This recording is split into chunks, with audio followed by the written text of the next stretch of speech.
afternoon. My name is Alpheaus Marcus. I'm a community advocate here in New York City. And you're watching Truth to Power for an Urban Agenda.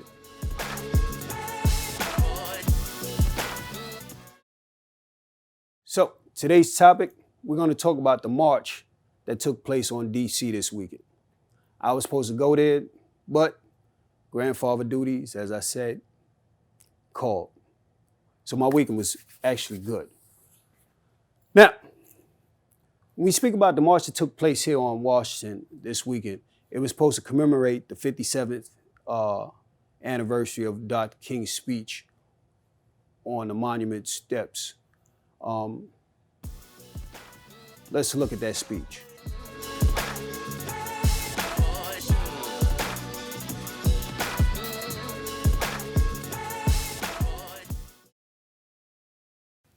Dr. King, great orator, great man. Civil rights movement, right time, but the reality is we really didn't benefit from that. A lot of people will actually argue this, right? But when you argue this, you have to look at exactly what the civil rights movement of 1964 was really and truly about. I've said this plenty of times, but I'm going to give it to you here. The 1964 Civil Rights Act was everything that Malcolm told us it was going to be. It was the grassroots who put the march together on DC.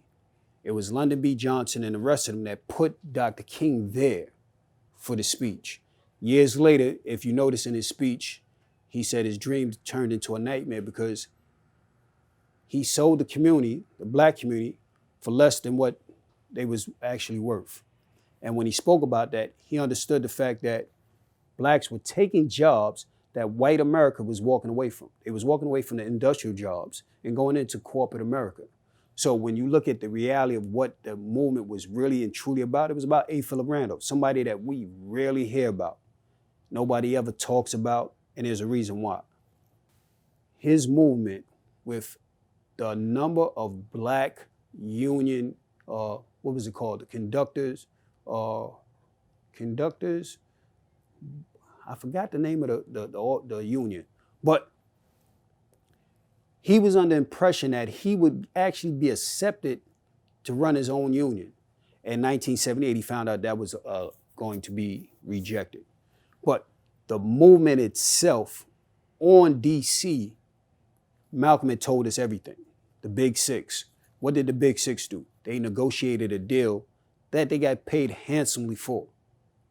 When you say what rights came out of the 64 Act, it's about employment, Title VII, nothing more. It's about discrimination within the workplace. That's all it ever was. Because again, we were considered the Mexicans of those days. And this is not a knock on any nationality or any culture, but this is what it was. The backlash from this speech and from this movement came at a heavy price for blacks. As you see, the vocational trade schools done away with because it was free at one point. They monetized it.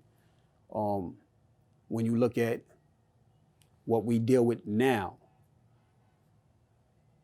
the plan for mass incarceration and the how can I say it? The disassociation and the division within the black communities started there.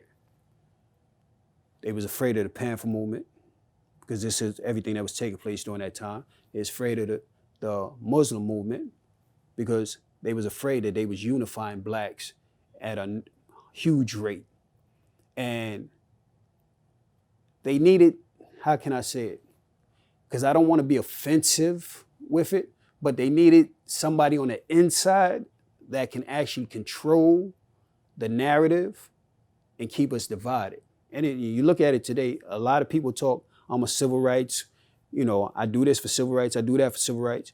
But the main things that keep us stagnated and keep us suppressed is education and access to the financial institutions. And I stress this so many times, it's imperative that we get the education, because if we get the education, we know how to deal with things. This is why segregation within the public school system should be our primary concerns when it comes down to voting. We're not looking for a handout because we already got the handout. They've duped us with the independency of welfare and all the rest of this stuff. Now we need what we need. So we have the march on DC. I found it kind of funny that the march on DC coincided with the RNC's convention. A lot of people marched on the White House because they voiced their disconcerted for Trump. I think we've literally lost the message when it's all said and done.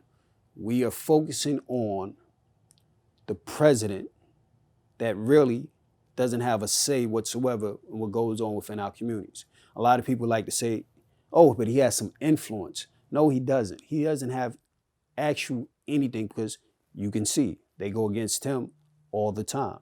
They go against each other all the time. What we have to focus on is where our votes actually count. And if you haven't learned anything about this weekend's march, right, what you have to look at is the problems back then and how they evolved today.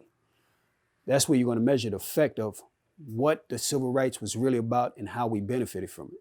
Did we get anything from that? Look at it.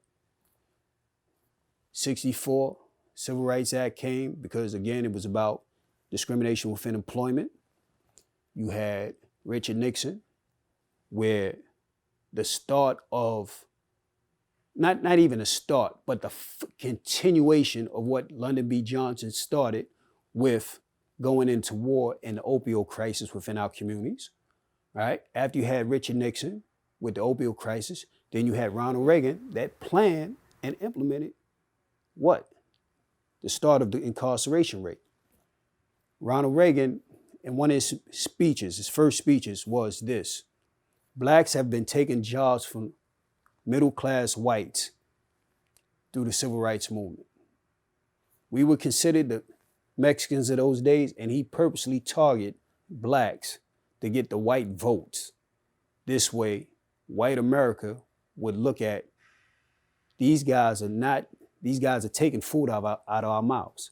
We can't provide for our families because the blacks take lower paid jobs and we suffer. This is one of the things about the unions. Now, I spoke about A. Philip Randolph.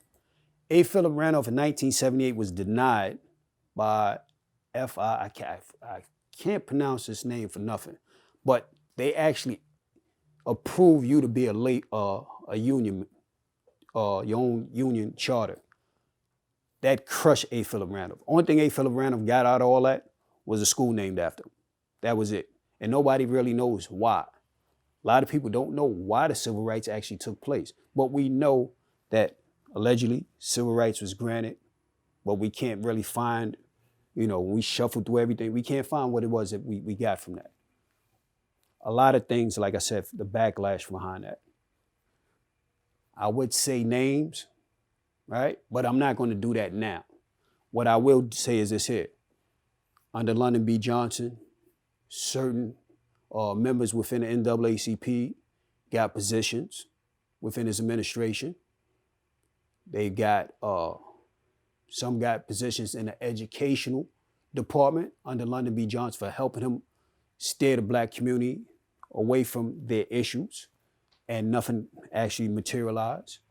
Some actually got paid off and got set up in certain states and became well-known congressmen as well as senators. Some even here in New York got positions within government. And a lot of people say, why do you always pick on the Democratic Party? Well, I pick on the elected officials that I've seen that's been in position that hasn't done anything. A lot of our communities, we've never seen a city councilman that's been a Republican, assemblyman that's been a Republican, or a state senator that's been a Republican. We haven't seen that. We've seen a mayor, but that hasn't actually affected our community the way it should be. Now, I'm going to show you the negatives and the positives of that because, again, when you have a mayor, when you have a governor, they go on who it is that they predominantly serve their purpose, which is the affluent communities. So when you look at the taxes, New York having the highest taxes and catering to the rich. You know why? The problem that we should all be on point about is not the presidential election. There are several people that's still on the ballot on that election. If anybody believes that you shouldn't vote in this election, cancel that. You shouldn't vote for presidency in election because you're voting for the actual delegate. And when you look at the delegate, as I've always said, the delegate is usually somebody that you know in public office, and that's why they're there. Because you know the name, so you're going to vote, and they represent the presidential candidate. The backlash, like I said, from the '64 Civil Rights Act and that, that media circus is you had Jimmy Carter that ended up becoming president in '77. As a backlash to the 1964 Civil Rights Act, right? You had a president that was willing to allow the teachers union to become the biggest and largest union within the United States. They started taking away vocational trade schools so that your kids couldn't take the jobs that poor whites was competing for. That's some of the issues. We didn't get that. A lot of people overlooked that.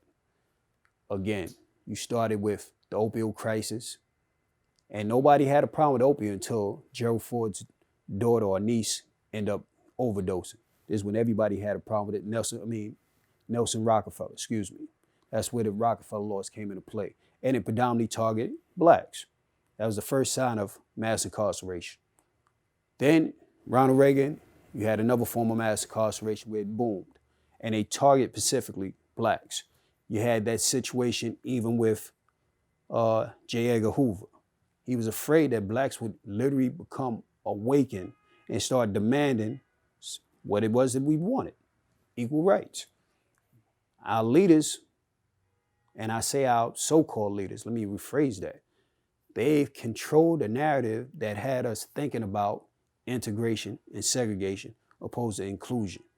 And that whole civil rights movement just literally, it dumbfounded us. Like I said, even today, many people cannot explain what that movement was about, but they just know that Martin Luther King was head of it, and Malcolm X was, how can I say it? He was hating.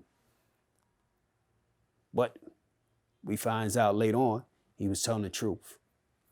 That still cycle takes place today. What was a backlash from 1964 Civil Rights Act that helped, that changed the direction of the community? Lyndon B. Johnson implemented the 501c3. 501c3 was actually presented to churches. That way they didn't have to pay taxes. I can hold on to this money that I make 100%. What's the gimmick? You cannot be involved with politics. Because I went everywhere. Let me show that their effect. He signed in the bill, the 501c3 with the National Treasury and IRS. That became the focal point of how our churches and our church leaders today remain silent. Some of our organizations remain silent because they don't want to have a situation where they're 501c3. And it all comes down to money, isn't interfered with. So we got that. We have that backlash. It translates today. How many churches and church leaders do you see actually fighting for some of the issues that we've been dealing with for centuries? How many churches do you see that's involved with the actual violence that's take place? Because they have the remedy. They have the resources, they have the connections that make it stop, but they have it. They get funded, but it doesn't translate back to the community. So we have to become more active. And the way we become active is understanding how our votes are actually effective. State, local, and some of our federals. But what we're going to do is this here. We're going to keep this topic. We're going to table it. And then I promise you, when we bring on guests, we will actually deal with this. And I want to get some of the, how can I say it, district leaders, because the district leaders play a critical role within our communities in politics. So I will definitely have a guest up here within our next session, hopefully. it'll be a district leader. This way we can get everything going, both Republican and a Democrat. I thank y'all for watching this segment. Truth to Power for an Urban Agenda. Alpheaus Marcus, keep watching. Thank you.